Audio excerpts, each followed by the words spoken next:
आपने अब तक कई लोगों को कई बार एक बात कहते सुनी होगी कि एक झूठ तमाम जिंदगियां खराब कर सकता है, लेकिन आज हम आपको एक ऐसे झूठ की कहानी बताएंगे जिसने न सिर्फ तमाम जिंदगियां खराब की बल्कि एक जान भी ले ली। नमस्कार, बहुत स्वागत है आपका यूपी तक में। मैं हूं आपके साथ गौरांशु श्रीवास्तव। आप देख रहे हैं हमारा खास कार्यक्रम the big crime story. The big crime story में कहानी आज उत्तर प्रदेश के कानपुर की, जहां से एक ऐसा मामला सामने आया जिसे जिसने भी सुना उसकी आंख से आंसू छलक गए और वो बस हैरान रह गया कि आखिर कहे तो कहे क्या, करे तो करे क्या। दरअसल यहां पर एक लड़के का एक लड़की के पिता को फोन आता है। कहा यह जा रहा है, सुनने में यह आ रहा है कि लड़का लड़की को पसंद करता था, उससे शादी करना चाहता था। तो ऐसे में लड़के ने लड़की के पिता को फोन किया और यह कह दिया कि तुम्हारी लड़की प्रेग्नेंट है और मैं उससे शादी करूंगा। और उसका यही झूठ ना सिर्फ एक जिंदगी को खा गया बल्कि तमाम जिंदगियां भी उजाड़ गया। इसी बात पर ऐसा आरोप है कि पिता आग बबूला हो गया और उसने अपनी ही बेटी को मौत के घाट उतार दिया। क्या है पूरा मामला, चले विस्तार से आपको समझाते हैं। कहते हैं कि हर बेटी के बचपन का यही सपना होता है कि उसकी डोली उसके बाप के कंधों पर ही विदा हो।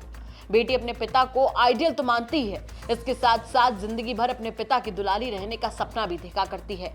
लेकिन कानपुर में एक बेटी के प्रेमी की झूठी फोन कॉल पर ही एक पिता ऐसा आग बबूला हुआ कि उसने अपने हाथों से बेटी का गला घोट दिया।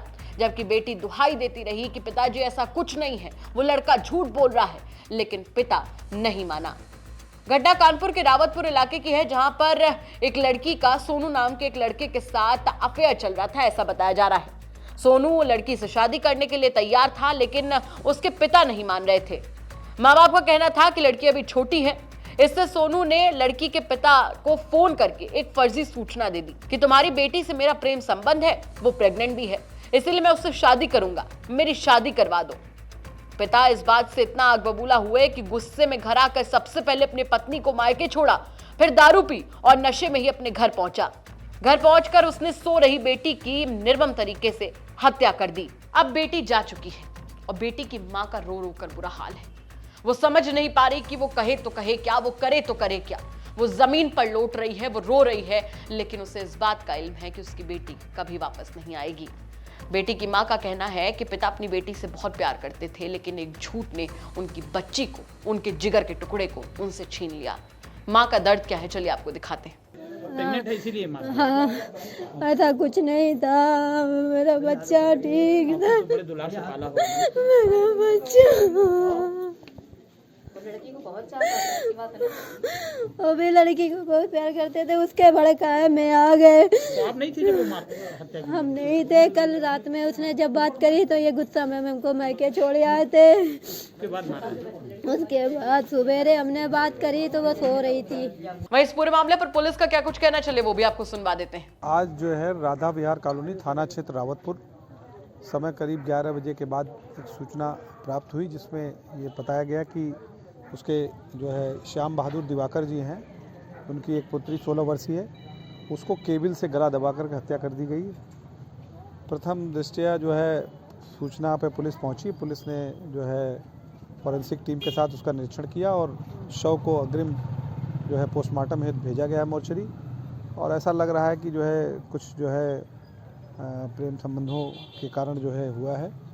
और फिर भी जो है पोस्टमार्टम रिपोर्ट आ जाए तो जो भी अभी मां के द्वारा ही सूचना दी गई है कि पति के द्वारा नशे में जो है कृत्य किया गया।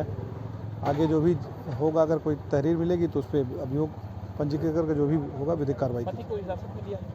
पति को हिरासत में ले लिया गया। जरा सोच कर देखिए कि सिर्फ एक झूठ ने कि तुम्हारी लड़की प्रेग्नेंट है, मैं उससे शादी करूंगा, इस एक झूठ ने न सिर्फ लड़की की जान ले ली बल्कि लड़की की मां बदवास घूम रही है, लड़की का पिता अब जेल जाएगा। लेकिन तमाम चीजों के बीच में सवाल यहां पर यह उठता है कि क्या इस तरीके का झूठ बोलकर किसी को पाने की जो इच्छा थी लड़के की वो काम कर गई। उससे भी बड़ा सवाल यहां पर यह उठता है कि आखिर कैसे पिता ने अपनी बेटी का पक्ष नहीं सुना, कैसे एक पिता इतना निर्मम हत्यारा बन गया।